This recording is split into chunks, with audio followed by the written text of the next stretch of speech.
ಶ್ರೀ ಸದ್ಗುರು ಸಿದ್ಧಾರೂಢಾಯ ನಮಃ. ಇವತ್ತಿನ ದಿವಸ ನಾವು ಒಂದು ಮುಂದಿನ ಪದ್ಯವನ್ನು ನೋಡೋಣಂತ. ಆವ ಬಾಧೆಯನ್ನುಂಟು ಮಾಡಬಹುದಕ್ಕಿಳ ಭೋಗಾವಲಂಬನದೊಳಿರೆ ಶಿವಯೋಗಿಗೆ ಅಂತ ಹೇಳ್ತಾರೆ. ಅಂದ್ರೆ ಪರಿಪೂರ್ಣ ಸ್ವರೂಪನಾದಂಥ ಶಿವಯೋಗಿ ಸರ್ವ ದೇಹದೊಳಗೆ ಸಾಕ್ಷಿ ಪ್ರತ್ಯಗಾತ್ಮ ಸ್ವರೂಪದಿಂದ ಅದಾನು. ಆಯಾ ಶರೀರದೊಳಗೆ ಆಗುವಂಥ ಒಂದು ಸುಖವನ್ನು ಅನುಭವಿಸ್ತಾನು, ಆದರೆ ದುಃಖಗಳನ್ನು ಮಾತ್ರ ಅನುಭವಿಸುವುದಿಲ್ಲ ಅಂತೇಳಿ ಹೇಳ್ತಾರೆ.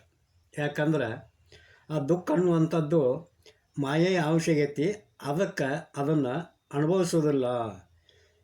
ಸುಖ ಮಾತ್ರ ಬ್ರಹ್ಮಾಂಶವಾದ್ದರಿಂದ ಆ ಸುಖವನ್ನು ಮಾತ್ರ ಅನುಭವಿಸ್ತಾನು.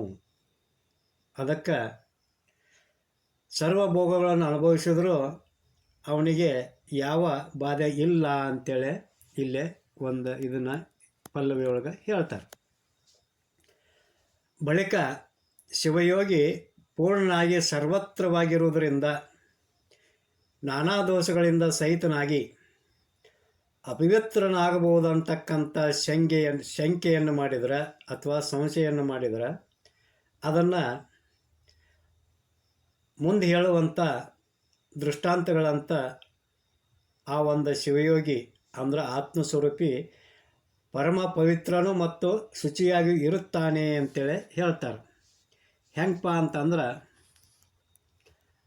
ರವಿ ಸರ್ವಸಾರವನು ಸವಿದು ನಾನಾ ವಸ್ತು ನೀವಹವನು ನಲಿದುಂಡು ವಾಯುಸಕನು ಪವನವೆಲ್ಲವನು ಮೈ ಸೋಂಕಿ ಶುಚಿ ಎನಿಸಿದಂತಿವಿಭದ ರೂಪ ತತ್ವಜ್ಞಾನಿಗೆ ಅಂತ. ಈ ಒಂದು ನುಡಿ ತಾತ್ಪರ್ಯ ಏನಪ್ಪ ಅಂತಂದ್ರೆ, ಬೇಸಿಗೆ ಒಳಗೆ ಸೂರ್ಯ ತನ್ನ ಪ್ರಖರವಾದಂಥ ಕಿರಣಗಳಿಂದ ಸರ್ವ ಪದಾರ್ಥಗಳಂದ್ರೆ ಎಲ್ಲ ವಸ್ತುಗಳ ಒಂದು ರಸವನ್ನು ಮತ್ತು ಈ ಭೂಮಿ ಮೇಲಿದ್ದಂಥ ನೀರನ್ನು ಅಂದ್ರೆ ಜಲವನ್ನು ಸಹಿತ ಹೀರ್ಕೋತಾನೆ. ಹಂಗೆ ಅಗ್ನಿ ಪವಿತ್ರವಾದಂಥ ಒಂದು ಹವಿರ್ಭಾಗ ಅಂದ್ರೆ ಈ ಭೂಲೋಕದೊಳಗೆ ಪುಣ್ಯ ಸಂಪಾದನೆಗೋಸ್ಕರ ಮಾಡುವಂಥ ಹೋಮ ಯಜ್ಞ ಯಾಗಾದಿಗಳ ಒಂದು ಹವಿರ್ಭಾಗವನ್ನು ದ್ರವ್ಯಗಳನ್ನು ಅವ ಅಗ್ನಿ ತನ್ನೊಳಗೆ ಸ್ವೀಕಾರ ಮಾಡ್ಕೋತಾನು. ಹಂಗೆ ಶಿವಾದಿಗಳನ್ನು ಭಕ್ಷಣೆ ಮಾಡ್ತಾನು ಅಂತಂದ್ರೆ ಇಲ್ಲಿ ಶರೀರ ಅನ್ನುವಂಥದ್ದು ಸತ್ತ ಮೇಲೆ ಅದನ್ನು ನಾವು ದಹನ ಮಾಡ್ತೇವೆ. ಆ ಒಂದು ದಹನ ಮಾಡುವಂಥ ಒಂದು ಯಾವ ಅಗ್ನಿಯನ್ನು ಕೂಡ ಅವ ಅದನ್ನು ಭಕ್ಷಣೆ ಮಾಡ್ತಾನು ಅಂತಂದ್ರೆ ಇಲ್ಲಿ ನಾವು ತಿಳ್ಕೊಳ್ಳೋದೇನಪ್ಪ ಅಂತಂದ್ರೆ, ಪವಿತ್ರವಾದದ್ದನ್ನು ಸ್ವೀಕಾರ ಮಾಡ್ತಾನೆ ಅಗ್ನಿದೇವ, ಅಪವಿತ್ರವಾದಂಥದ್ದನ್ನು ಸ್ವೀಕಾರ ಮಾಡ್ತಾನು. ಹಂಗೆ ವಾಯು ಸಹಿತ ಎಲ್ಲರನ್ನೂ ಮುಟ್ತೈತಿ. ಹೆಂಗಪ್ಪ ಅಂತಂದ್ರೆ, ಶುಚಿಯಾಗಿರ್ತಕ್ಕಂಥವನ್ನು ಮುಟ್ತೈತಿ, ಅಶುಚಿಯಾಗಿರ್ತಕ್ಕಂಥವನ್ನು ಮುಟ್ತೈತಿ. ಅಂದ್ರೆ ಮಡಿಯಿಂದ ಅದೇನ ಅಂತ ಹೇಳೋವನ್ನು ಮುಟ್ತೈತಿ, ಮಡಿ ಇಲ್ಲ ಅವನ ಹೊಲಸದನಿ ದುರ್ಗಂಧದಿಂದ ನಾರಕತ್ತೀನಿ ಅಂತನ್ನುವಂಥವನ್ನು ಅದು ಮುಟ್ತೈತಿ. ಹಂಗೆ ಈ ಮೂರು ಜನ ಸೂರ್ಯ ಆಗಲಿ ಅಗ್ನಿ ಆಗಲಿ ವಾಯು ಆಗಲಿ ಇವರು ಒಳ್ಳೆಯದನ್ನು ಕೆಟ್ಟದ್ದನ್ನು ಎರಡೂ ತೊಗೊಂಡ್ರೂ ಸಹಿತ ಅವರಲ್ಲಿ ಕೆಟ್ಟದ್ದೈತಿ ಅಂಥೇಳಿ ಒಳ್ಳೆಯದು ಐತಿ ಅಂತೇಳಿ ಸಂಶಯ ಹೆಂಗೆ ಮಾಡೋಕ್ಕೆ ಬರೋದಿಲ್ಲೋ ಹಂಗೆ ಅವರು ಪವಿತ್ರವಾಗಿ ಹೆಂಗೆ ಅದಾರೋ ಹಂಗೆ ಈ ದೇವತಾ ರೂಪದಿಂದ ನಾವೇನು ಮಾಡ್ತೀವಿ, ಅವ್ರನ್ನ ಪೂಜೆಯನ್ನು ಮಾಡ್ತೀವಿ. ಯಾರನ್ನ? ಅಗ್ನಿದೇವನ್ನ, ವಾಯುದೇವನ್ನ ಮತ್ತು ಸೂರ್ಯದೇವನನ್ನು.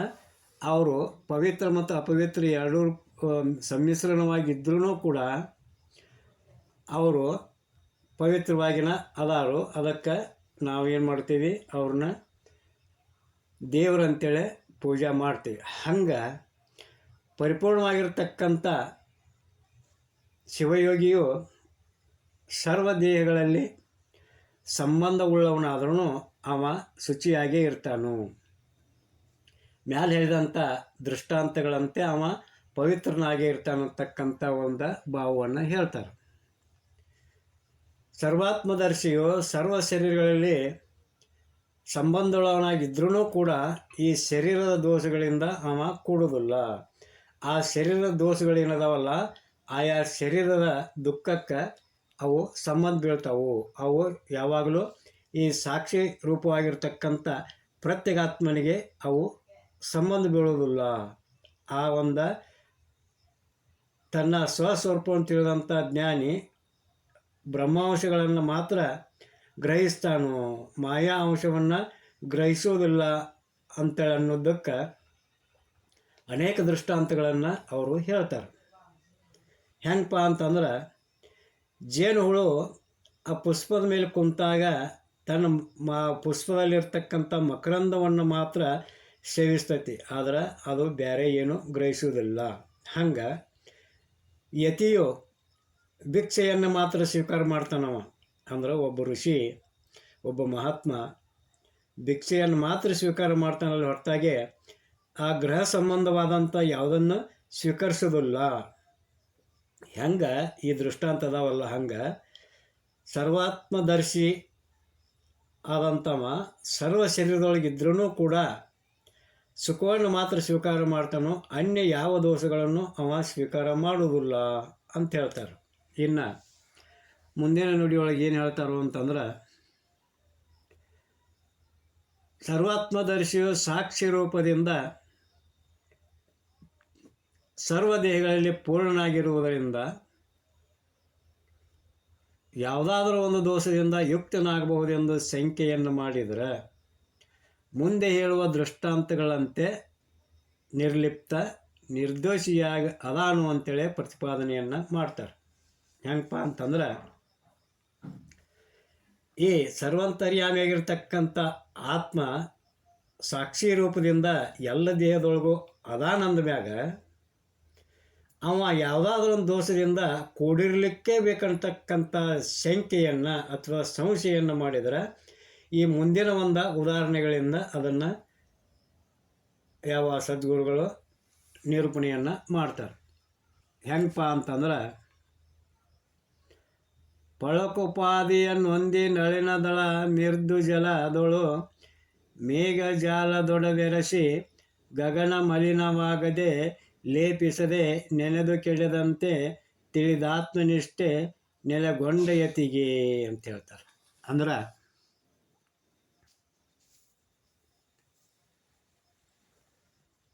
ಸ್ಫಟಿಕ ಸ್ವಭಾವತ ಅಂದ್ರೆ ಅದರ ಗುಣ ಏನಪ್ಪ ಅಂದ್ರೆ ಯಾವಾಗಿದ್ರೂ ಶುಭ್ರವಾಗಿರ್ತೈತಿ.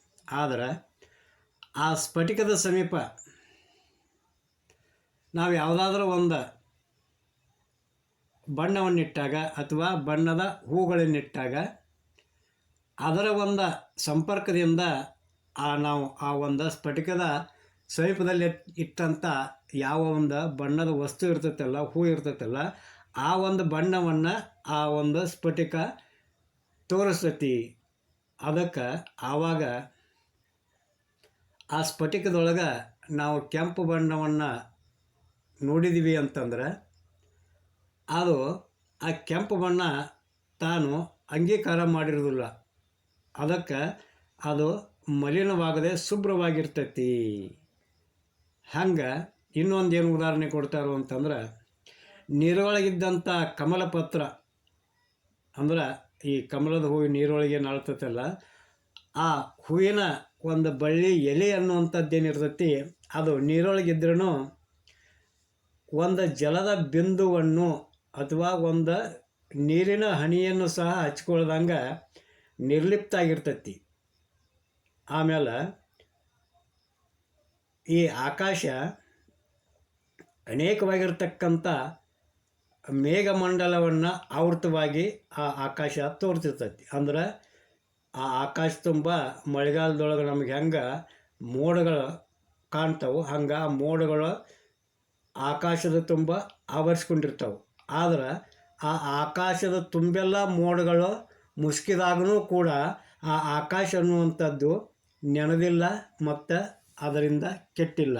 ಹಿಂಗೆ ಇಂಥ ಒಂದು ಉದಾಹರಣೆಗಳನ್ನು ಯಾಕೆ ಅವ್ರು ಕೊಟ್ಟರು ಅಂತಂದ್ರೆ, ತನ್ನ ನಿಜವನ್ನು ಶ್ರುತಿಗುರುಗಳಿಂದ ತಿಳಿದಂಥ ಜ್ಞಾನಿ ಸರ್ವಾತ್ಮದಲ್ಲಿ ನಿಷ್ಠೆಯುಳ್ಳಾಗಿರ್ತಾನು.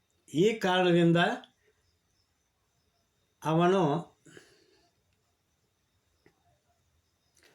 ಒಂದು ಮಲಿನವಾಗದೆ, ಆ ಮಲಿನತ್ವವನ್ನು ಲೇಪಿಸ್ಕೊಳ್ಳದೆ, ಕೆಡದೆ ಯಾವಾಗಲೂ ಪರಿಶುದ್ಧನಾಗಿರ್ತಾನು ಅಂತಕ್ಕಂಥ ಒಂದು ಭಾವವನ್ನು ಇಲ್ಲಿ ಅವರು ಹೇಳ್ತಾರೆ. ಇನ್ನು ಮುಂದಿನ ನುಡಿಯೊಳಗೆ